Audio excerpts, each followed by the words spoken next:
The email on the computer screen was like an ice-cold corpse, lying sprawled in the reflection of Manhattan's glittering night skyline. The sender was the group's HR director with only 2 people CC'd, my husband Patrick, CEO of Thorn Group, and that intern who had joined just 3 months ago. IVY, transfer order, Miss Taylor Bennett, Group PR Director, is hereby appointed to the Anchorage Data Center as Chief Compliance Officer, effective immediately. Please complete the handover within 48 hours. Anchorage, Alaska, a frozen wasteland over 3,000 miles from New York's core power circle. The so-called Chief Compliance Officer was nothing more than a glorified babysitter watching over server rooms for a PR director who could move mountains on Wall Street and had helped Thorn Group weather multiple regulatory crises. This wasn't just exile, it was a death sentence for my career. I didn't smash the keyboard, nor did I cry. As a top-tier crisis PR expert, my brain automatically cut off its emotional power supply the first second I was hit with the shock, switching to backup calm mode. I glanced at the date in the bottom right corner of the screen. October 24th. Today was our 5th wedding anniversary. This was the gift he gave me. To make room for his first love, he couldn't even be bothered to come up with a more decent excuse.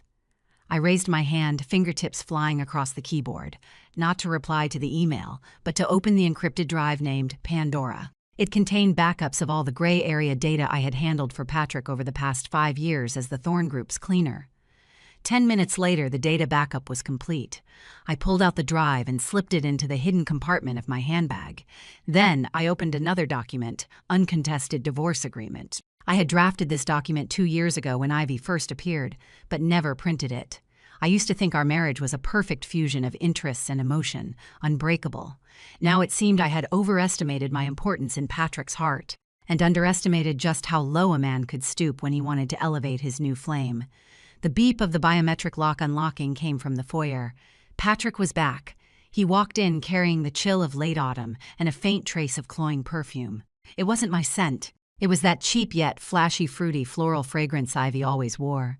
Still working, he unbuttoned his shirt collar while casually strolling toward the liquor cabinet.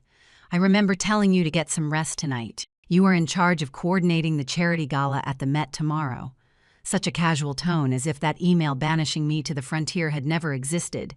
Patrick. I sat in the leather swivel chair, turned around, and calmly looked at this man I had loved for a full 7 years. Is the aurora in Anchorage beautiful right now? His motion of pouring the drink paused for a moment, the amber whiskey swirling into ripples in the glass.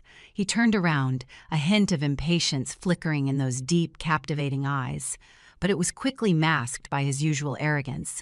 You saw the email. He took a sip of his drink, his tone as casual as if discussing the weather. It was Ivy's suggestion. She said you've been having insomnia lately, and you don't look well. New York is too stressful. The workload in Anchorage is light, the air is good. It is a good place for you to recuperate for a while. Recuperate. I felt an absurd laugh rising in my throat, but I held it back, transferring the group's core PR director to manage server cooling.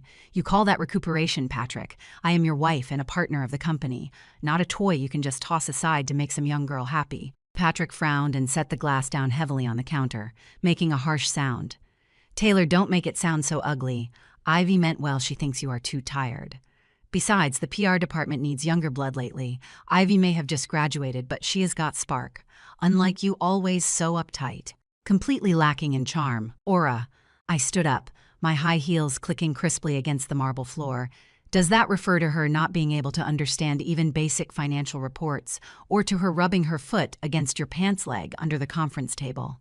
Patrick's face instantly darkened. That kind of humiliated rage of a superior being exposed made him look particularly unfamiliar. Enough, Taylor, know your place in this house. I still call the shots. The transfer order has already been approved by the board. It is irrevocable. You are going whether you want to or not. Looking down at me condescendingly, his eyes carrying a kind of charitable coldness.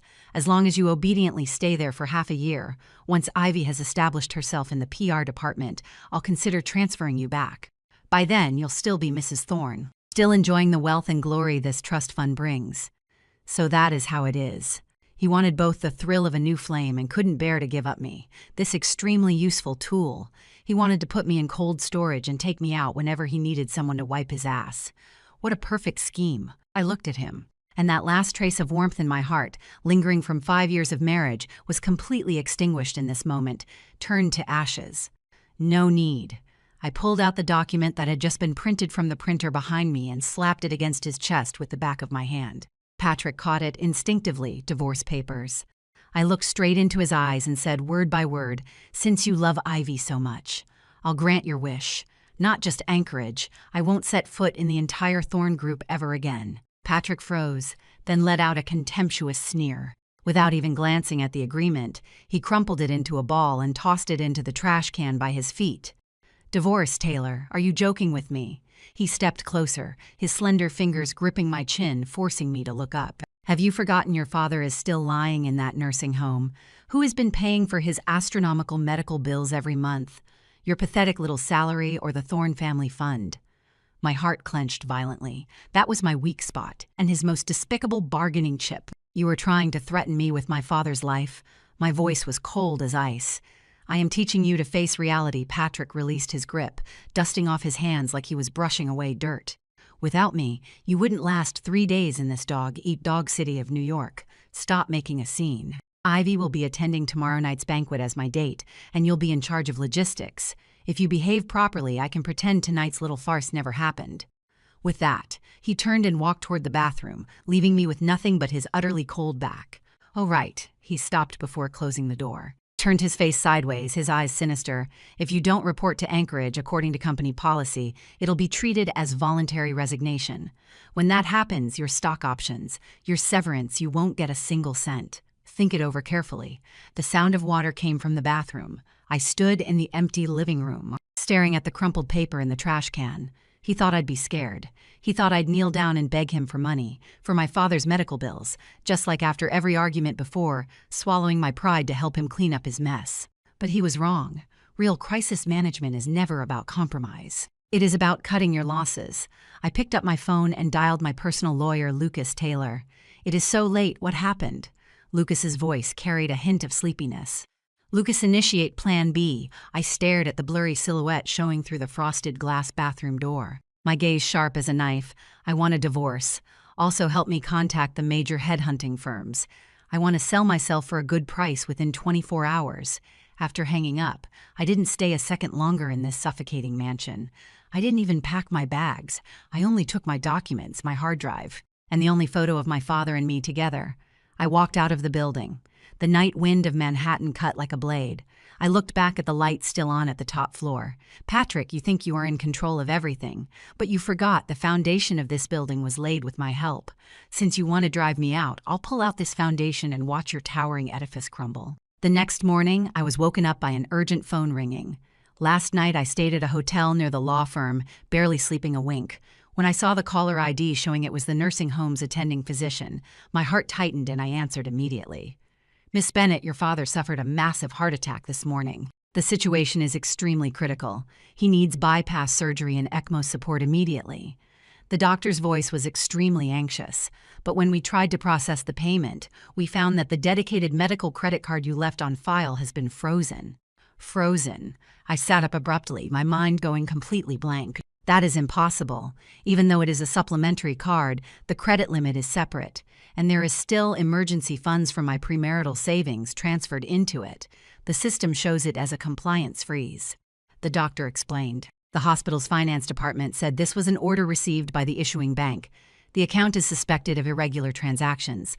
It is not just this card. All accounts linked to your name have been locked." A chill shot up my spine straight to the top of my head. Compliance freeze. This was Wall Street's most vicious move against suspected white-collar criminals, and also the Thorne Group legal department's specialty. All the company had to do was send a letter to the bank claiming a certain executive was suspected of embezzlement or leaking trade secrets, and the bank would freeze all assets under their name during the investigation period. Patrick, he doesn't even need to actually sue me. All he needs is an excuse for an internal compliance investigation, and he can cut off my financial lifeline with a flick of his finger from across the ocean. He is not trying to save our marriage. He is forcing me to submit, like breaking an eagle, trying to grind away all my dignity. "How much is the surgery?" I forced myself to calm down. "The initial deposit is $200,000. If the funds aren't in place within 2 hours per H-hospital policy, we won't be able to start the ECMO equipment. Give me an hour." I hung up the phone, my fingers trembling slightly from sheer rage. I opened my mobile banking app, and sure enough, Even my personal accounts that I'd had for years all showed unavailable because they'd had transactions with Patrick's joint trust. Right now, all I have to my name is a few $100s in cash in my wallet. This is the price of marrying into wealth, when love disappears. All that so-called financial security instantly becomes the noose that strangles you. I took a deep breath and changed into a black high-neck gown. This wasn't for tonight's charity gala. It was my battle armor. I had to see Patrick now immediately. Right this moment, only he could unfreeze the money. The steps of the Metropolitan Museum of Art were covered with red carpet, camera flashes bright as day. This was the pinnacle gathering of New York's elite, and the Thorne Group was tonight's biggest sponsor. I didn't have an admission ticket, but my face was my pass. The security guards, though somewhat surprised by my hurried expression, still instinctively let me through. The banquet hall was filled with elegant guests. I spotted Patrick immediately at the center of the crowd. He wore a well-tailored custom suit with Ivy on his arm and an elaborate pink gown. Around Ivy's neck, the famous Heart of the Ocean blue diamond necklace sparkled brilliantly, the one Patrick had once promised to give me for my 30th birthday. Now, it hung around another woman's neck like a silent slap in the face. I walked straight through the crowd toward them. Patrick. My voice wasn't loud, but it carried an unmistakable chill. The surrounding chatter fell silent instantly. Everyone's eyes focused on us. Ex-wife, current lover, affair, elite family. These keywords were enough to excite everyone present. Patrick turned around, and when he saw me, a glint of smugness flashed in his eyes. He clearly thought I was here to beg. Finally decided to show up. He swirled the champagne in his hand, a mocking smile at the corner of his lips. I thought you'd have more backbone. At least hold out until tomorrow morning. Unfreeze my account. I ignored his mockery and looked straight into his eyes. My father is being resuscitated. The hospital needs the surgery fee. Now call the bank immediately. Patrick raised an eyebrow, feigning surprise.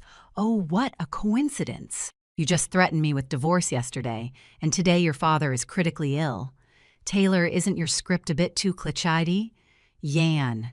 Ivy beside him spoke timidly, tightening her grip on Patrick's arm. Is Sister Taylor in some kind of trouble? If it is about money, I can lend it to her. Don't let this ruin the harmony between you two. She said this while looking at me with eyes that seemed innocent but were actually provocative. I don't need your fake kindness. I coldly glanced at her, then looked at Patrick again, my voice already trembling. Patrick. I am not joking. It is an ECMO procedure, $200,000, which is just the price of a bottle of wine to you. Consider it a loan from you. I can sign an IOU, even sign an agreement to waive my share of the property division. Just make the call now. Patrick's gaze wavered for a moment. He knew me. I never joked about my father's health. Just as he took out his phone and was about to dial, Ivy suddenly let out a cry. Oops! She seemed to be pushed by someone, her body suddenly falling toward me. The full glass of red wine in her hand, riding the momentum of her fall, splashed with perfect precision all over my face and chest. The ice-cold wine trickled down my cheeks, soaking through my black dress, leaving me utterly disheveled. I am so sorry, Taylor. Ivy straightened up in a fluster, yet, accidentally, knocked the phone Patrick had just taken out from his hand. The phone slid across the marble floor, landing several meters away among the crowd. How could you be so careless? Ivy said with a tearful voice. I just twisted my ankle. Taylor, are you okay? Let me wipe it for you. She reached out her hand, trying to touch me. Slap. A crisp slapping sound suddenly exploded in the silent banquet hall. I didn't dodge, nor did I hold back. I raised my hand and, with all my strength, slapped hard across Ivy's perfectly made-up face. The entire room fell into a deathly silence. Ivy's head snapped to the side from the blow, covering her face, staring at me in disbelief. Don't touch me with those filthy hands of yours. I casually wiped the wine stains from my face, my eyes like a wolf cornered into desperation. If you don't think I don't know what kind of trick you are playing. This slap is to teach you the manners you should have on an occasion like this. Taylor, have you lost your mind? Patrick finally snapped out of it.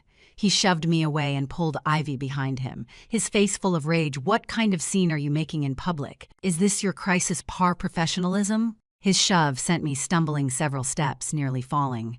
But I quickly steadied myself, looking at this man who once promised to protect me for life, now shielding the woman who ruined everything for me like she was a precious treasure. My professionalism is reserved for humans, not for animals. I gritted my teeth, every word feeling like it was clawed out of my blood. Patrick, I am telling you one last time, make the call, save him. Don't even think about it. Patrick looked at Ivy crying pitifully in his arms, his heartache and fury, making him completely lose his mind. To get money, you not only made up lies about your father being critically ill, but also attacked someone in public. Taylor, you've disappointed me so much. Security, throw this crazy woman out. Now several tall bodyguards immediately surrounded me and grabbed my arms. Number Patrick, you can't do this. That is $200,000. It is for my father's surgery, I struggled desperately, my high heels scraping against the floor with a piercing sound. But how could I possibly overpower professionally trained bodyguards? Take her away. Don't let her embarrass herself here. Patrick waved his hand coldly, turned around to comfort Ivy, and never looked at me again. I was forcibly dragged out of the banquet hall and thrown into the snow behind the museum like a bag of trash. The door slammed shut behind me, cutting off the warmth and splendor inside. It was at that very second that my phone in my pocket started vibrating again. With trembling hands, I answered the call. Taylor, it was Lucas's urgent voice. I helped you scrape together $200,000 for your father's surgery. The hospital said they've already started the operation. Get back here quick, stop wasting your breath on him. My hand trembled, and the phone nearly slipped from my grasp. Lucas, thank you. My voice choked up. Losing my composure in front of someone for the first time. I am fine. I'll be back soon. He did it. My father's surgery was successful, but listening to Lucas's gentle comfort on the other end of the phone, looking at that magnificent yet cold building before me, I couldn't bring myself to smile at all. Patrick, did he really think that as long as my father could survive, I would willingly go back? He thought he was just exiling me. He didn't know that what he was losing wasn't just an assistant, but a soul. I stood in the snow, listening to the wind whistling in my ears, clearly seeing the invisible yet bottomless chasm between Patrick and me. This chasm was called trust, and now it had completely taken shape. I didn't leave right away. I calmly took out my phone from my bag and snapped a photo of Patrick's face just now, full of rage and impatience, as well as his cold back as he turned away. Then I took out a document from my bag. The divorce agreement I had prepared long ago. I walked up and placed the agreement under the whiskey glass Patrick hadn't finished last night. Then I turned around and walked into the swirling snow without looking back. I don't need his money, and I certainly don't need his charity. I once loved him, but from this moment on, Taylor Bennett will no longer live for anyone. The hospital corridor was filled with the smell of disinfectant, clashing with the sour odor emanating from the haute couture dress on me that had been soaked in red wine and air-dried. The surgery was very successful, Miss Bennett. The doctor removed his mask, his eyes showing a tired but relieved smile. Thanks to that money arriving in time, the ECMO equipment was brought in very promptly.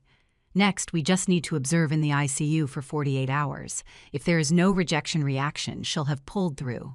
Thank you, I bowed deeply. And only when I straightened up did I feel a piercing ache from my spine. Lucas was sitting on the bench, holding 2 cups of hot coffee. Seeing me walk over, he handed me one. There was no pity in his eyes, only the understanding and support that only old friends of many years would have. I'll pay you back as soon as I can. I took the coffee, the warmth spreading from my fingertips through my whole body, dispelling the chill from the walk here. No rush. Lucas shrugged. It is not like I was counting on this bit of savings to buy a house in New York anyway. But, Taylor, the way you look right now, he pointed at the disheveled dress on me and the still visible slap marks on my face, which I had pinched myself earlier in the taxi to keep myself awake. You look like you just came from a fight club. Worse than that. I tugged at the corner of my lips, letting out a sardonic smile. I attended a funeral called marriage. I pulled out my phone. On the screen lay an automated reminder text from Thorn Group HR. Dear Miss Taylor Bennett, your offboarding process has been initiated. Please return all company assets by 5 p.m. today. Patrick was always this efficient. Last night we were still all lovey-dovey at the dinner party, and by this morning he could already send an eviction notice straight to my phone. Lucas, I am going to sue for divorce.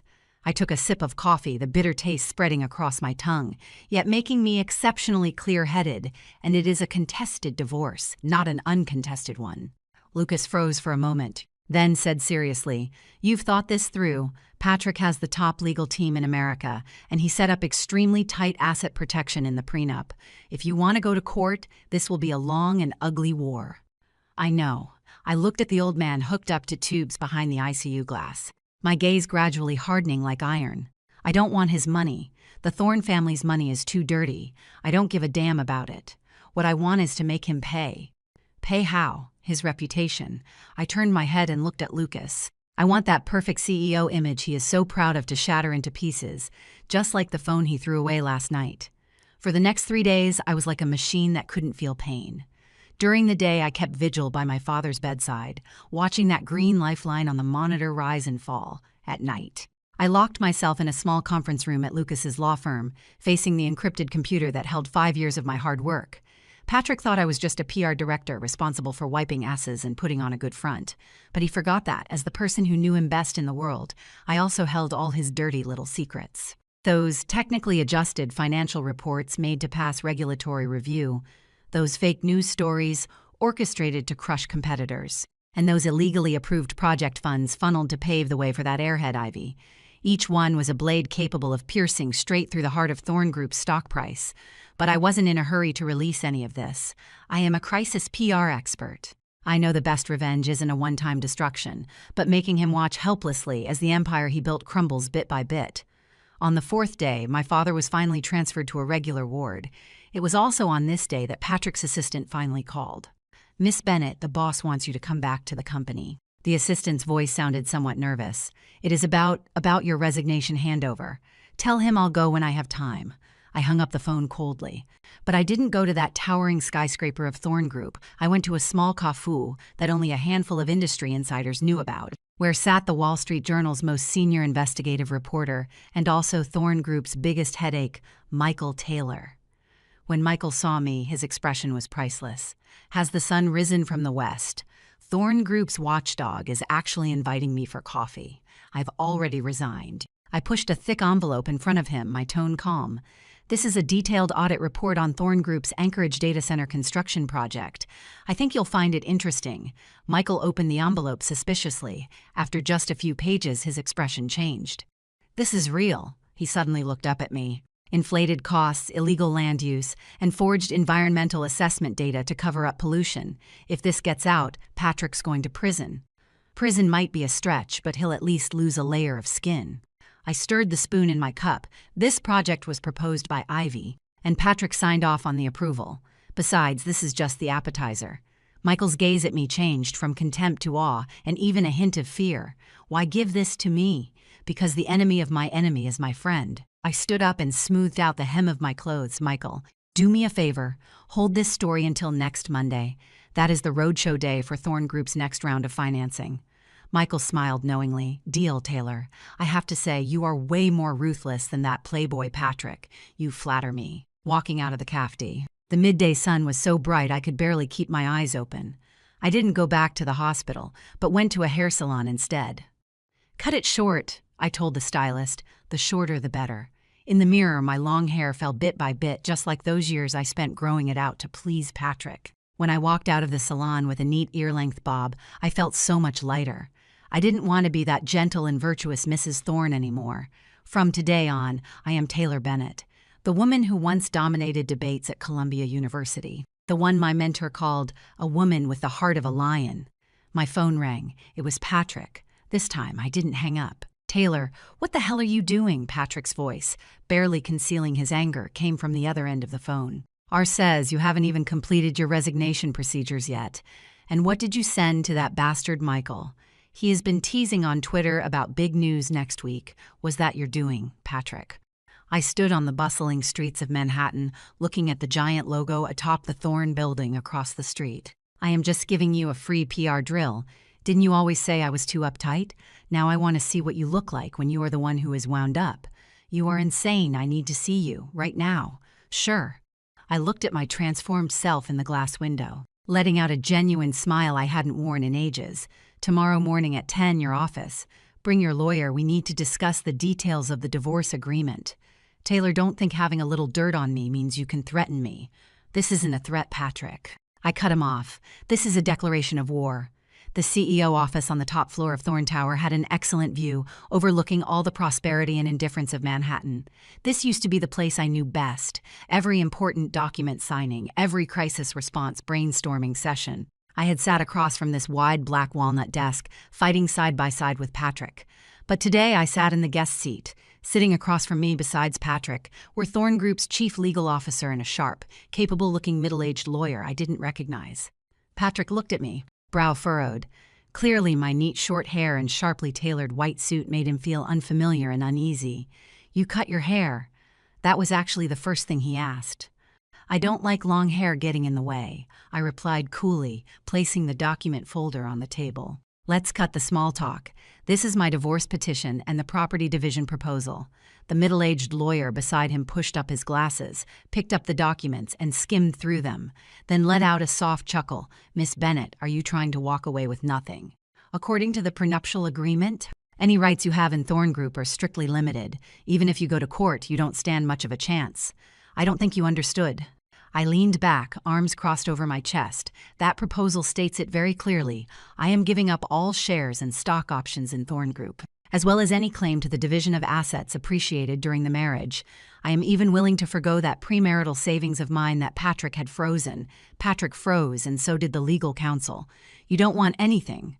Patrick stared at me in disbelief. "Then what is all this drama for? To make me feel guilty? I don't give a damn about your guilt, and I don't give a damn about your filthy money." My gaze was ice cold. "My only condition is immediately unfreeze my father's medical account. And I am taking the original data backups of all the projects I've handled over the past 5 years. "Impossible." The legal counsel immediately objected. "That data is classified company information. How can you take it with you? I've already backed up the data." I pulled a black USB drive from my bag and tossed it lightly in my hand. "This is the copy. As for the original, it is in my encrypted cloud account.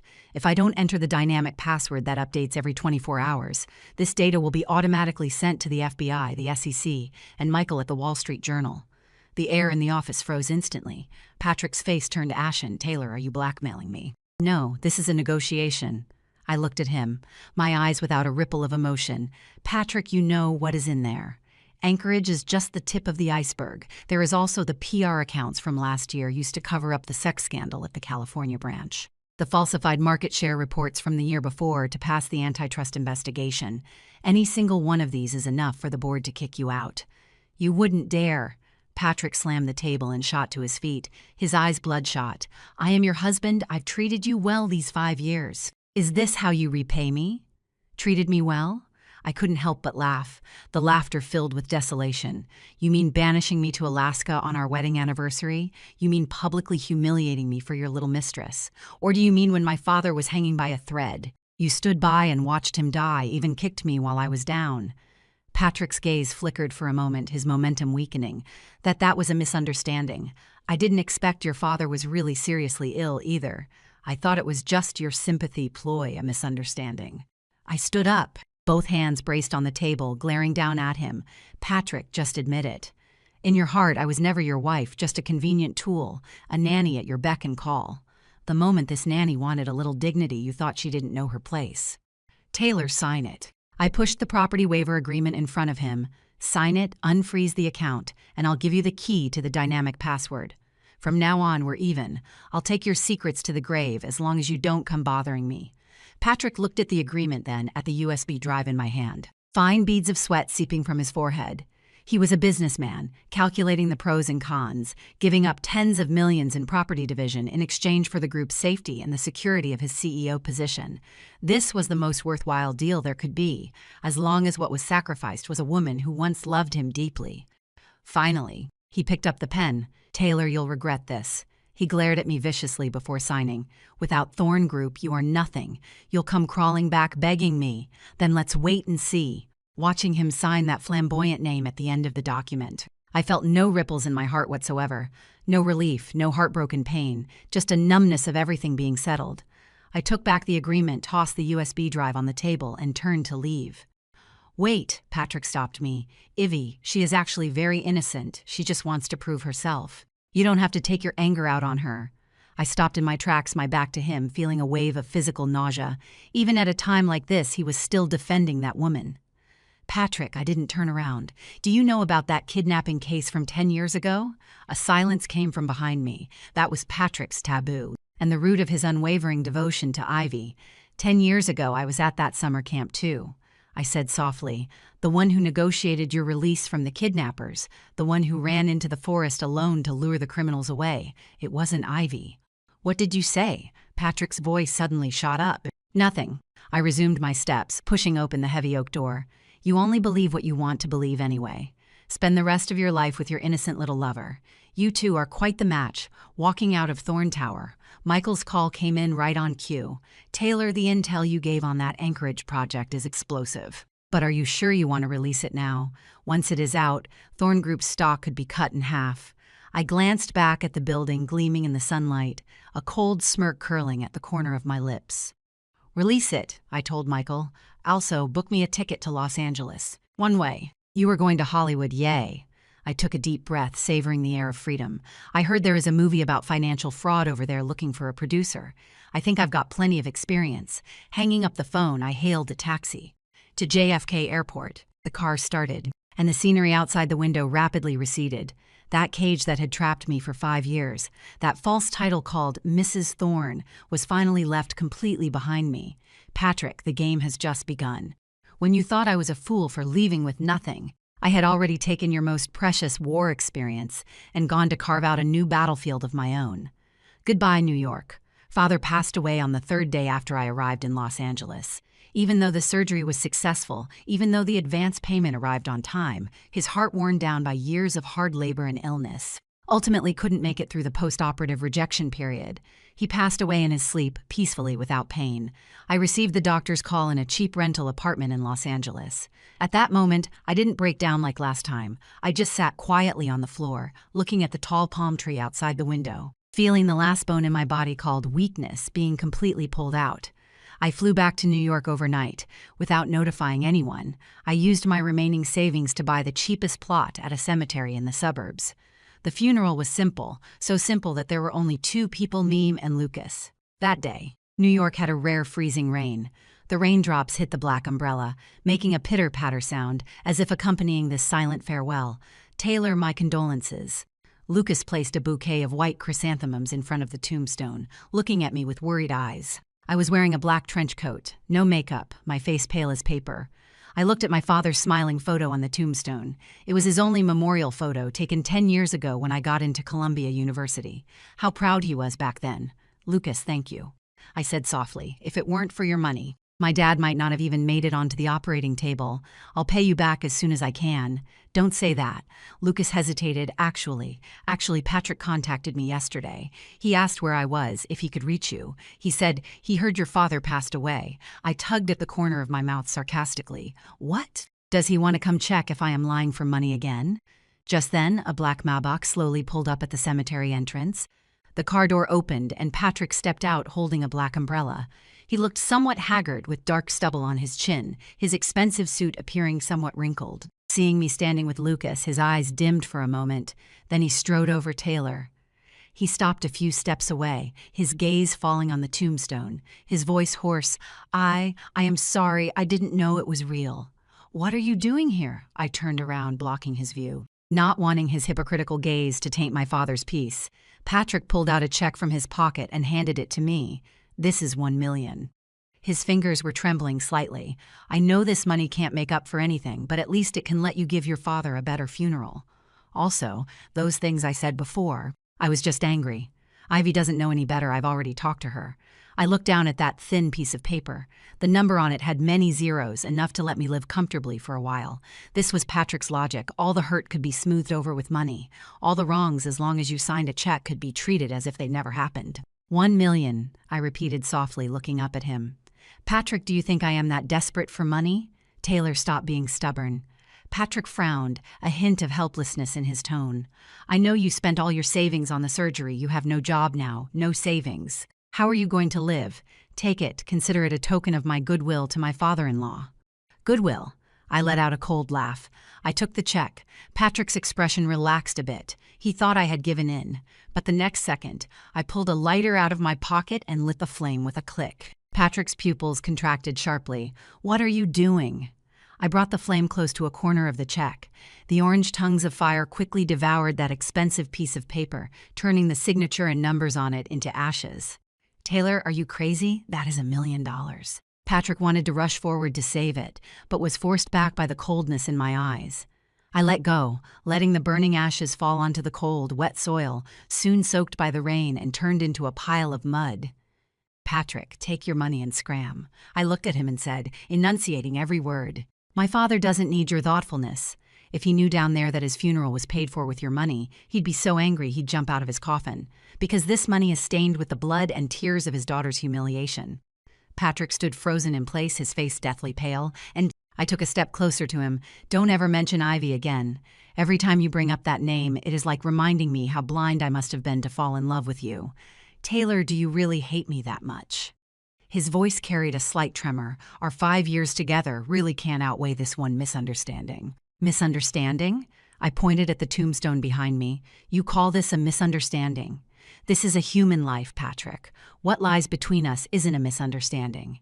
It is life and death. It is dignity trampled over and over again. It is the coldness of being treated like a tool. Don't you get it by now? What I hate isn't that you didn't give me money. What I hate is that even when I was at my most desperate, you still chose to believe a woman full of lies instead of your wife." I took a deep breath, suppressing the surging pain in my chest. "Lucas, see the guest out." With that, I turned around to face the tombstone again, not sparing him another glance. Dead silence came from behind me. After a long while, I heard heavy footsteps fading away, followed by the sound of an engine starting. He left. I squatted down, gently stroking the cold marble on the tombstone. "Dad, I am sorry," I said softly, "for letting you go so shabbily. But don't worry, your daughter will take back every bit of the dignity we lost, piece by piece." After returning from the cemetery, I fell seriously ill. High fever for 3 days. My whole body felt like it had been thrown into a furnace. Lucas took care of me without rest, helping me drink water and take medicine. On the 4th day, the fever broke. Looking at myself in the mirror thinner but with sharper eyes, I picked up the phone. "Michael, it is me." My voice was still a bit weak, but my tone was firm. "I want to do an exclusive interview with you about the insider story of Thorn Group's internal operations, and how a wealthy family's abandoned wife was driven to a dead end." "Taylor, are you sure?" Michael asked excitedly on the other end of the phone. "This is going to screw Patrick over big time." "Number." I looked at the gradually clearing sky outside the window. "This is just to let him know that some things can't be burned away." This report made the front-page headline of Vanity Fair the next day, with a sensational title, "Tears Behind the Elite, the Bloody Accusation of the Former Mrs. Thorne." There was no hysterical ranting in the article, only calm and objective statements of fact, about that absurd transfer order, about the humiliation at the dinner party, about the coldness when my father was critically ill. Public opinion was in an uproar. Thorn Group's stock price dropped immediately, and although it wasn't crippling, it was enough for those old men on the board to put pressure on Patrick. And I, at the very center of the media storm, quietly boarded a flight to Los Angeles. This time, I really left. I took my father's urn with me, took Lucas's blessings, and also took a heart that was broken yet reborn. Goodbye, New York. This round I lost. But the next round, I will definitely win it back. The sunshine in Los Angeles is always so intense it feels somewhat unreal. Inside a private estate in Beverly Hills, a top-tier film project pitch meeting was underway. Both sides of the long table were filled with venture capital moguls from Silicon Valley and production giants from Hollywood. As you can all see, Dark War is not just a business warfare film, it is also a deep dissection of human nature and capital. I stood in front of the huge projection screen, wearing a sharply tailored white suit, holding a laser pointer, speaking eloquently with ease and confidence. Over these 3 years, I climbed from an unknown small-time producer to the position of a top independent producer in Hollywood, step by step. Every film of mine precisely hit the market's pain points, having both commercial value and profound topical relevance. Miss Taylor's data model is absolutely perfect. A Silicon Valley investor nodded approvingly. Especially the prediction of public opinion fermentation cycles. It is even more precise than Wall Street analysts. I think we can talk about leading the next round of investment. I am deeply honored. I nodded with a smile. After the meeting ended, I was touching up my makeup in the lounge. Although the woman in the mirror had a few more fine lines at the corners of her eyes, her gaze was brighter and more resolute than 3 years ago. That was a radiance only someone who had truly taken control of their own destiny would have. "Director Taylor, there is a special guest outside who wants to see you." The assistant pushed open the door and came in, her expression somewhat peculiar. "He doesn't have an appointment, but he says he is here representing the Thorn Group." The Thorn Group. These 3 words were like a long-forgotten thorn, gently pricking my heart. "Let him in." I closed my powder compact, turned around, and adjusted myself into the most perfect sitting posture. The door was pushed open. The man who walked in was wearing a dark gray tailored suit, a bit thinner than 3 years ago, with a few strands of white hair at his temples. It was Patrick. When he saw me, his steps faltered for a moment, a flash of amazement and bewilderment passing through his eyes. Clearly, he hadn't expected that the housewife, who used to revolve around him, would now have such a powerful presence. "Long time no see, Taylor." His voice was a bit hoarse. "Mr. Patrick." I didn't stand up, just gave a slight nod. "If you are here to discuss investing in Shadow War, I am sorry, the shares are already full. If you are here to catch up on old times, I don't have that on my schedule." Patrick's expression stiffened for a moment. He probably hadn't expected me to be so businesslike, so cold. "I am here to ask for your help." He took a deep breath, as if letting go of all his dignity. "Thorn Group has run into some trouble recently. A major project Ivy was in charge of has been exposed for serious financial fraud. The CSE is now investigating, and the stock has hit the limit down for 3 days. The board is demanding I resolve the crisis within a week, or they'll remove me." I raised an eyebrow, not surprised. A fool like Ivy who only had ambition but no ability. It was only a matter of time before something went wrong. "So what?" I looked at him. "What does this have to do with me?" "Taylor, you are the best crisis PR expert." Patrick stepped forward, his eyes eager. "Only you can save Thorn Group. As long as you are willing to come out of retirement and help me write a PR plan to calm this media storm, I'll give you whatever money you want, whatever shares you want. Even if you want to come back, the position of Mrs. Thorne is still yours." I couldn't help but laugh out loud. "Patrick, have you lost your memory?" I stood up, walked over to him, and looked straight into his eyes. 3 years ago, who was it that kicked me out of the company? Who was it that froze my accounts and nearly killed my father? And now you actually have the nerve to come begging me to save your company. I know I was a jerk before." Patrick closed his eyes in anguish. "But these past 3 years haven't been easy for me either. Ivy, she is nothing like you. She only knows how to spend money and cause trouble. Every time something goes wrong, I think of you, and how everything was so orderly when you were around. You deserve it." I coldly cut him off. "What you miss isn't me. It is a useful tool. Too bad that tool has already woken up." I picked up a document from the table and threw it to him. "What is this?" Patrick caught it, puzzled. "This is a VAM agreement signed between me and Hollywood's biggest streaming platform." I looked at him, my eyes full of pity. "Patrick, do you have any idea how much I am worth now? Those shares you wanted to give me don't even amount to a fraction of what I have. Your so-called Mrs. Thorne title is utterly worthless to me." Patrick's face instantly turned deathly pale. The capital he was so proud of had become a joke in front of me. "Also," I leaned close to his ear and whispered, "do you know who exposed Ivy's scandal this time?" Patrick suddenly looked up, staring at me in disbelief. "It was you, not entirely." I shrugged. "I just anonymously sent some evidence I backed up years ago about Ivy's shady dealings to a few short-selling firms. Flies don't swarm eggs without cracks. If she were clean herself, I wouldn't have had anything to work with. This is revenge. You can see it that way." I took a step back, putting some distance between us. "This is called a dimensional strike, Patrick. While you were still playing petty office politics, I've already learned to hunt using the rules of the capital market. Right now, you don't even qualify to be my opponent." Patrick staggered back a few steps, as if all the strength had been drained from him. "Show him out." I waved at my assistant. Just as Patrick was about to leave like a stray dog, I suddenly called out to him. "Wait." He turned back, full of hope. "This thing, you might be interested." I took out a USB drive from the drawer and tossed it to him. "Lucas helped me find this. It is the restored version of the original police recording from that kidnapping case 10 years ago. I think it is time you woke up from that sweet dream of life-saving grace." Patrick caught the USB drive with trembling hands, his eyes filled with fear and confusion. "I won't see you out," watching his figure disappear behind the door. I let out a long sigh of relief. This wasn't for revenge, it was for closure.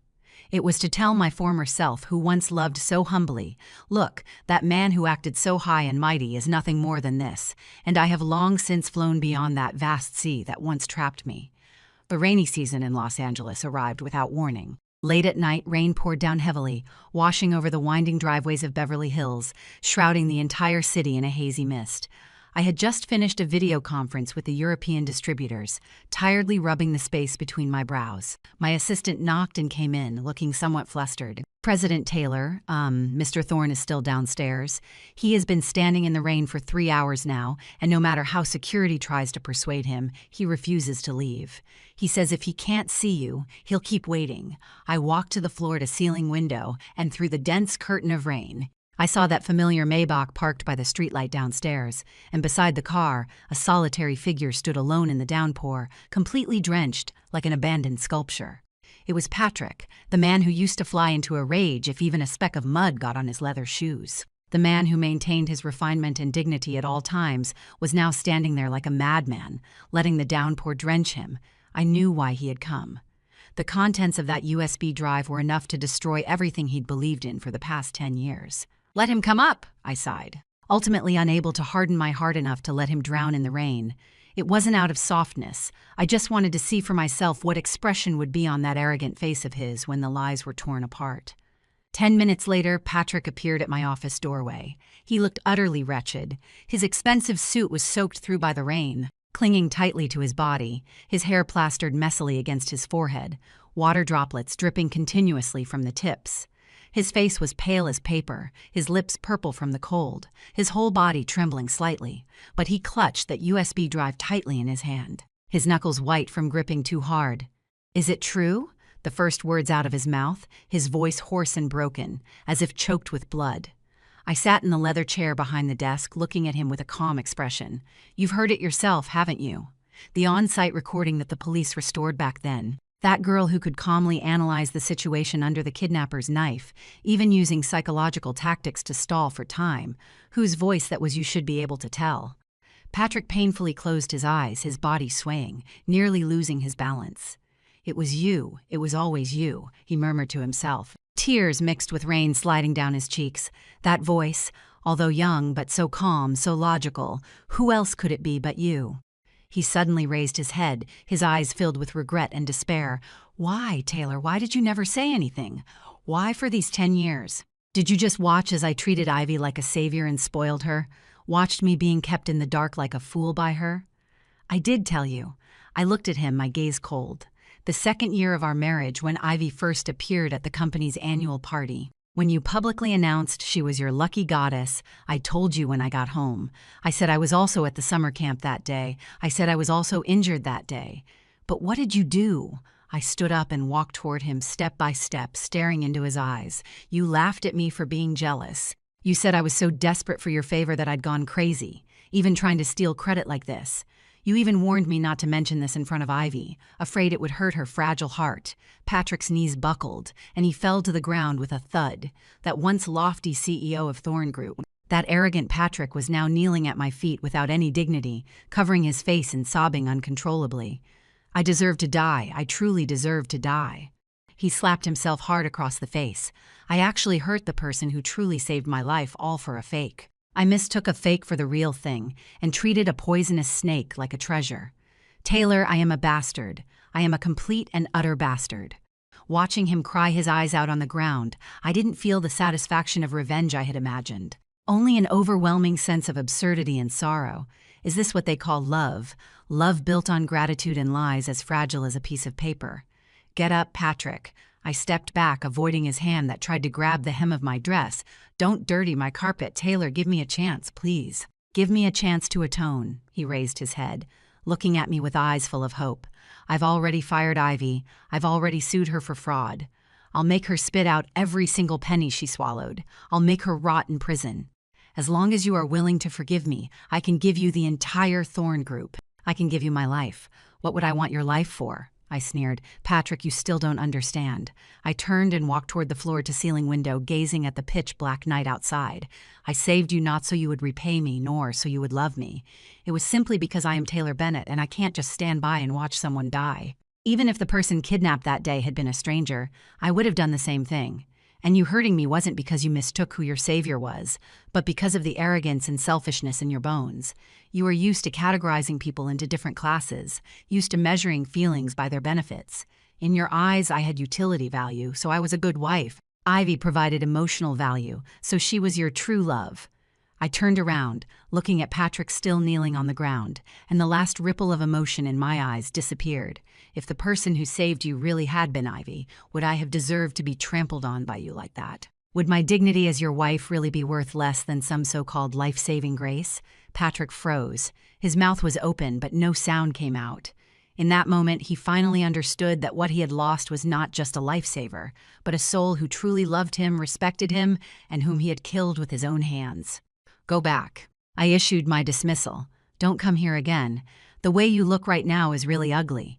Patrick stood up in a daze, like a walking corpse with its soul sucked out. He took one last, deep look at me, that gaze containing too many emotions, regret, love, despair, but it was all too late now. He turned and walked toward the door, his back hunched like an old man's. Oh, right. Just as he was about to step out the door, I spoke again. Thorn Group's stock price. If you don't want it to completely crash, you'd better go check on Anchorage. Patrick stopped in his tracks, didn't turn around, just nodded slightly, then disappeared at the end of the corridor. I looked at the empty doorway and let out a long breath. It was over. This time it was truly over. Between me and Patrick, there was no more gratitude, no more hatred, not even regret anymore. Only two strangers remained, drifting further and further apart on their own paths. 3 years later, another winter, New York Central Park was blanketed by a blizzard, wrapped in silver so beautiful it was breathtaking. I wrapped my cashmere coat tighter around myself, holding Lucas's arm as we walked out of Lincoln Center. Tonight was the premiere of my new film, Silent Farewell, and though the applause and flowers hadn't yet faded, my heart was unusually calm. Cold, Lucas carefully tucked my scarf in for me, his eyes full of adoration. I am fine. I smiled at him. I want to go see that billboard. Lucas paused for a moment, then understood what I meant. He didn't ask further, just held my hand tighter. Okay, I'll go with you. As the car passed Fifth Avenue, we stopped near Times Square. On the huge LED screen, financial news was playing. The footage showed a vast snowy plain, with a backdrop of green aurora so brilliant it was almost otherworldly. That was Anchorage. In front of the camera, a man wore a heavy mountaineering suit, his face covered in stubble, his skin roughened and reddened by the polar winds. If not for the subtitles at the bottom of the screen, I might not have recognized that it was Patrick. The subtitles read, "Former Thorn Group CEO Patrick Thorn announces donation of his entire fortune, establishes Bennett Medical Charity Foundation, and permanently retreats to Alaska." The reporter handed the microphone to him. "Mr. Thorn, you were once a Wall Street legend. Why did you choose to give up everything at this time and come to such a bitter, cold place?" Patrick smiled at the camera. That smile no longer held the arrogance and sharpness of the past, only a desolate calmness of someone who had seen through it all. Because someone wanted to come here to see the aurora. His voice came through the screen, carrying an almost imperceptible tenderness. She once said that if she could make a wish under the aurora, all regrets would be forgiven. The reporter pressed on. "Then where is she? Did she come?" Patrick's eyes dimmed. He looked up at the ever-changing band of light in the sky and said softly, "She won't come, but I'll always be here watching it for her. Until I too become a part of this aurora." The frame froze on his deep yet lonely eyes. I withdrew my gaze and closed the car window. He really did it. Handed over control of the entire corporation to professional managers, donated all the assets under his name to the foundation named after your father. Taylor, do you hate him? Hate? I shook my head, a relieved smile tugging at the corner of my lips. Hating is too exhausting, Lucas. For him, I only have one feeling now. What estrangement. Yes, estrangement. Looking at the man on the screen, it was as if I was watching a passerby I had never known. The Patrick who once made me love him to death and hate him through gritted teeth had already died on that rainy night 3 years ago. Now he is nothing more than an ascetic bearing a cross, exiling himself in the polar region. That is the ending he chose for himself. It has nothing to do with me. Let's go. I leaned on Lucas's shoulder. I want to go home. I heard you are making my favorite beef braised in red wine tonight. Lucas smiled, a smile warmer than the aurora. Of course, not just beef, but also a dessert I just learned to make. The car slowly started, driving into the swirling snowstorm. Through the rearview mirror, I took one last look at that huge screen. Patrick's figure gradually blurred in the wind and snow, eventually disappearing from sight. I remembered that night when he wanted to exile me to Anchorage just to make Ivy happy. Now fate has completed a perfect loop. He went to the place he once wanted to send me, guarding a belated deep love, growing old alone. And I, in this bustling city, have a husband who loves me, a brilliant career, and more importantly, I have a complete, free soul. Outside the car window, snowflakes drifted down gracefully. "Lucas, look." I pointed outside the window. "A timely snow promises a good harvest." "Yeah," Lucas held my hand tightly. "Next year will definitely be better. This is no longer the last heartbreaking snow in Manhattan. This is the first snow of Taylor Bennett's brand new life."